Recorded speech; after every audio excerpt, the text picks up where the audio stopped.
from the New York Post, dramatic details of NYPD shootout reveals migrant gunman who shot 2 cops recently crossed into the U.S. And I just made a video about this. I was actually finishing editing that one when I realized the New York Post, who is typically not among the worst, totally changed the headline for some strange reason. There's also a weird story here about another Boeing mishap. That's a completely different story. But my name's Eric. This channel is called Report and Opine. Please like, comment, share, subscribe, hit the notification bell, all that fun stuff. I'm absolutely begging you. I'm begging you, please. Come on, please. It would help me a lot, and it would cost you nothing. But if you want to help me even more and spend a little bit of money, go ahead and buy my book, New York City 2020, Gotham Unglued, on Amazon.com. That link will be in the description. So, obviously, this is the same story. It was only a day apart that, there was 350,000 asylum cases that were going to be dropped, and there was going to be mass amnesty. And then you have this story about a Venezuelan illegal, and of course the Venezuelans are cleaning the clocks of illegals all around the world coming to this country, and they're just running roughshod over everybody. But a Venezuelan shot 2 cops after they'd already beat up cops, after they'd already been stealing purses, mopeds, all that stuff. It's absolutely nonstop. I mean, look, these people, the door is wide open. These people are allowed to come in. They do whatever they want. They're handed all this sort of free stuff, housing, food that they don't even want and they complain about. They are committing violence against Americans and cops. Then they get the amnesty, and then they keep doing the crime, even though we're told that they got the amnesty because they're not deemed a threat or whatever. I mean, it's all completely ridiculous. And then, of course, the paper here decides that the cop is basically on the same level as the criminal illegal. So here's the first headline side by side with the new headline.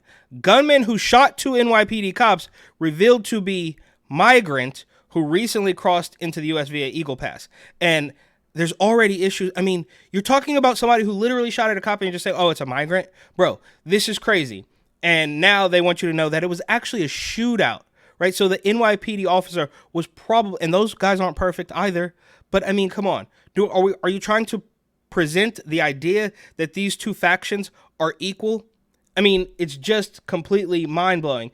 And of course, there's more stories in just recent weeks of the media, which we know is completely dishonest, but they are making absolute fools of themselves. From the Instagram account of Slate Magazine, obviously this is a completely fake, phony, pinko commie rag that will stop at nothing to get Orange Man. But here they say, we can find the tape of Trump saying the N-word. That's a definitive statement.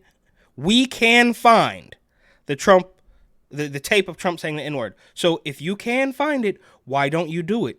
That would be millions of clicks and likes and shares and ad revenue.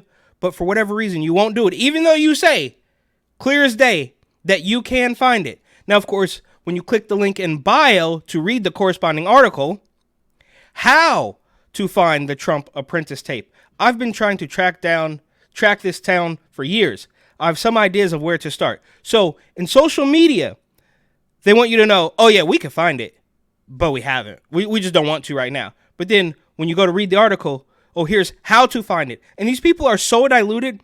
They're so deranged. They're letting the illegals run roughshods, calling them migrants, giving them amnesty. Of course, Bo Biden backed off on that and gave some weird mealy-mouth press conference about how we're going to, the Republicans didn't want to do this and I'm going to close the border. I'm here today to do what the Republicans in Congress refuse to do. Take the necessary steps to secure our border. Today, I'm announcing actions to bar migrants who cross our southern border unlawfully from receiving asylum. Migrants will be restricted from receiving asylum at our southern border unless they seek it after entering through an established lawful process. And those who seek to come to the United States legally, for example, by making an appointment and coming to a port of entry, asylum will still be available to them, still available.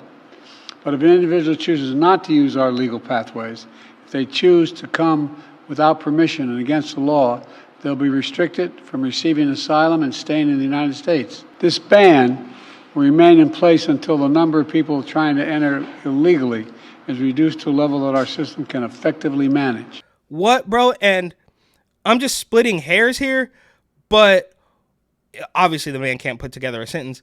But why are you talking like there's rocks in your mouth, bro?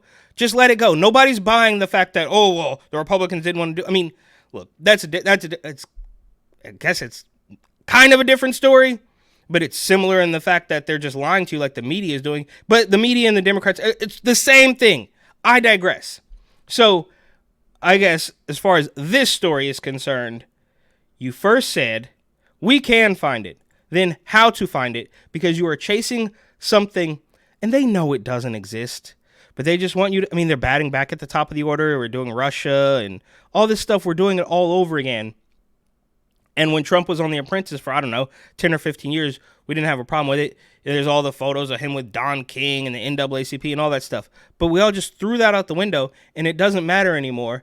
And these people want you to think, once again, that Donald Trump said the N-word, and that would be made worse, a worse crime than the fake phony crimes that they have convicted him of. So something that's not even a crime, they would still have you believe is worse than the crime they made up to throw at him. It's completely ridiculous. And there's more. From the San Francisco Standard, and look, this is just a compilation of, I mean, we know how dishonest the media can be, but this is just in recent weeks of them manipulating the language to make you think something that's obviously not true. San Francisco moves black homeless families away more than any other race. And they say San Francisco's rapid rehousing program, which provides homeless people with 2-year rental subsidies in apartments across the Bay Area, is one of the city's most frequent responses to the growing homelessness crisis. However, the initiative is also responsible for moving over 100,000 black families and individuals out of the city in the last 3 years, separating them from their families, schools, and doctors. Many once again become homeless. Okay, so you're complaining, you're getting things handed to you, right? I mean, this is the outreach program. So what? I'm curious. What did you want to happen? You wanted the city to pay for a $6,000 one bedroom in downtown San Francisco? I mean, this entitlement is on the same level as the migrants. If we complain, they call the cops. The reality is we feel offended. Oh, no, I live here, and I think you should just pay for the whole thing. And we're going to pretend that it's not just communism creeping in. And they're doing it all over the place. London Breed is out there reimagining downtown San Francisco. Well, of course you have to reimagine the whole thing because they've all left.